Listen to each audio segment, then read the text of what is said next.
So you mentioned the gut a few times. Mm. Tell me a bit more about.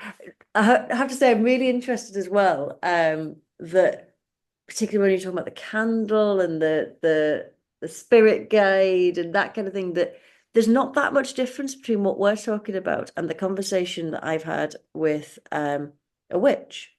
Yeah, Except I think a lot of what you're talking about is about metaphor and symbolism, yeah, and a lot of what she talks about is literal.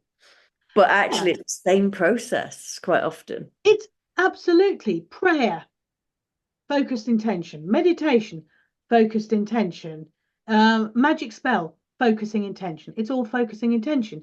It's just, and I have the greatest respect for white witches as well. So I haven't got an issue with it. My father actually was a member of the Society of the Inner Light, so he studied a lot of these things. And in those days, it was about ritual. And in fact, I had the entire, I've passed it on now to somebody who's more interested in it than me, the entire, big book about this thick of the entire Golden Dawn system of magic. And it was just full of these little rituals. But all it was about was a mechanism of focusing intention. So whilst,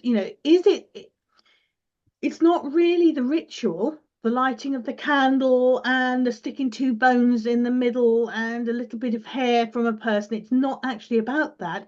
It's about what that represents, which then drives the intention, which underlies it. But Yeah. if that helps you to intensify the intention and lodge it more deeply in your brain or believe that it's going to happen more, fine. It's like manifestation. You might have affirmations. But the problem I have with affirmations, I'm not saying they don't work, they do work for many people. It's the belief part. If Yeah. you don't believe it enough, there will be a part of your brain saying, yeah, it's never going to happen. Yeah, it's never going to happen. So the affirmation has to be something that really goes ka-ching. Yeah, this is what I believe. This is what I want.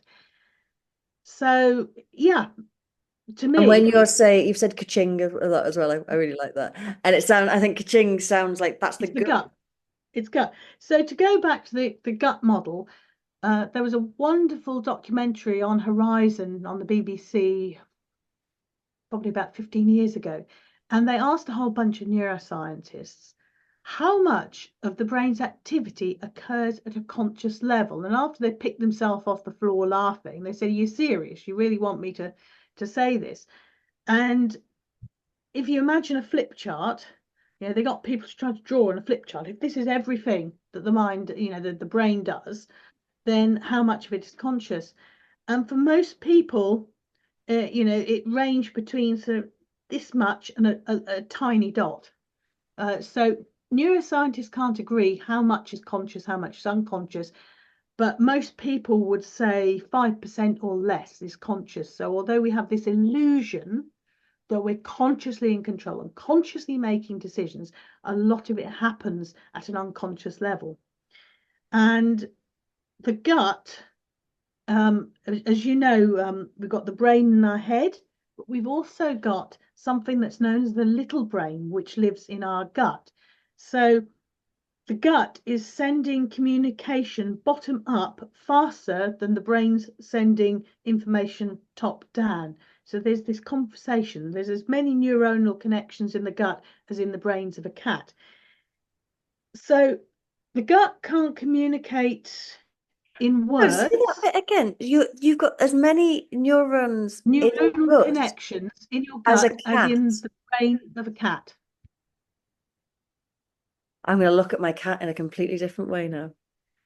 That's Well, or a small really dog the size of a cat. There you go.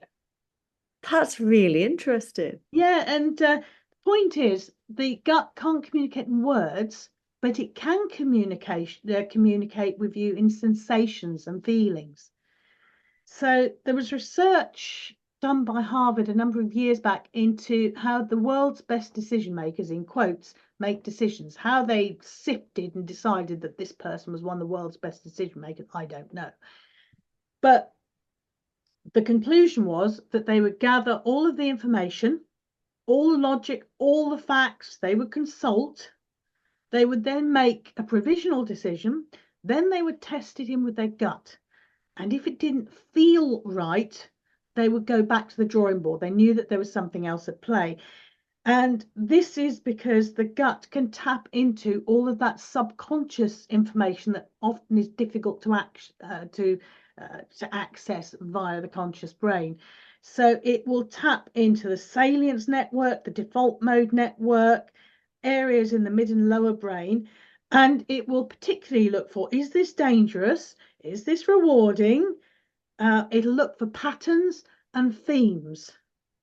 And so if it picks up, this is at odds with things, or this pattern is out of alignment, or well, all of my experience is telling me that this is wrong. It can't tell you that in words, but it can give you a sensation that there is something there that it's picked up with. And then, we use conscious thought, available data, thoughts, memories, feelings, and we combine the two. So the checking in with the gut is quite important because you can gain more access to the things that are stored in your brain via your gut than via conscious thinking. A lot of people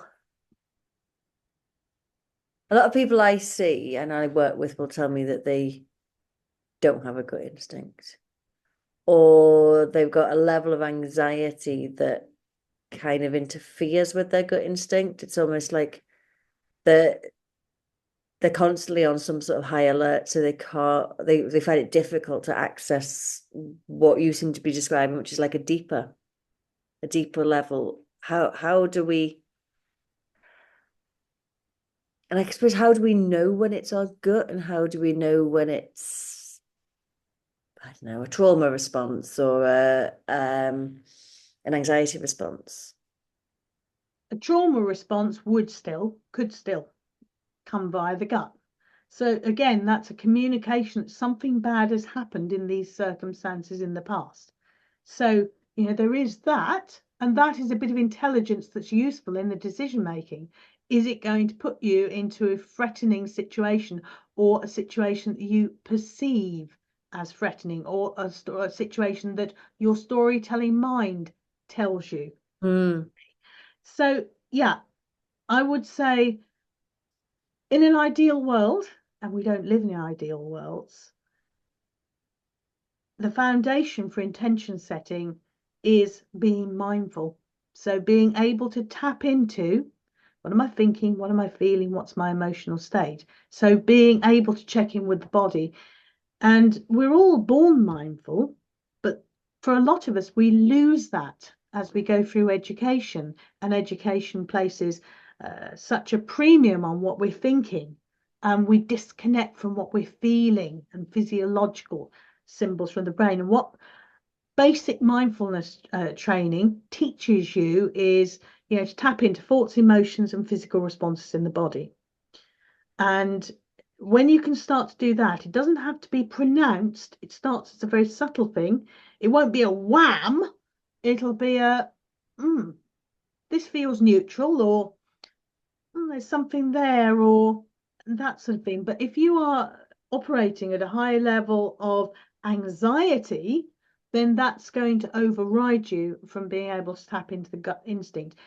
In which case, then you have to work with what you either have to do something about your anxiety, which obviously in the long term is going to be the solution, or you have to just tap into the resources that you've got. Yeah. And the embody and embed stage of the idea model, you can check in, is this working? If it isn't working, is it that the intention is slightly wrong and it needs a tweak, or is it something else? So we're constantly just working and refining and testing as we're going along. But certainly if somebody's operating at high levels of anxiety, that is going to cloud a lot of what's going on, a lot of the thinking, a lot of the intention setting. So of course, in an ideal world, everyone has a foundation of very basic mindfulness, and that's going to help them, tap into everything they've got to work with intention. But we work from where we're at. And for a lot of people, it's setting a tiny little intention, like today I'm going to be kind to myself, a little micro intention. And then you get to the end of the day and you review, and you realize that by being kind to yourself, it has felt X or Y, and this has helped you in X or Y day. And then you think, aha, success, tick. And then the next day, maybe you try something a tiny bit more challenging. And then you build from there, and the belief builds. And then you go on to bigger and bigger intentions. And a lot of the time when I work with people, their hairy, audacious plan, that the whole purpose bit is too big. And so because the belief isn't there, we scale it back and scale it back and scale it back and scale it back until we get to a point where we think, yeah, I want that a lot and I believe it's possible. And then we get a success, tick. And then we go there, and then we go there, and then we go there, and then we go there. But of course, in an ideal world, if we're able to recognize when we're stressed, if we're able to recognize when we're anxious, if we have tools and techniques to de-escalate it and to get more into that meditative state, then we can set bigger and bigger intentions.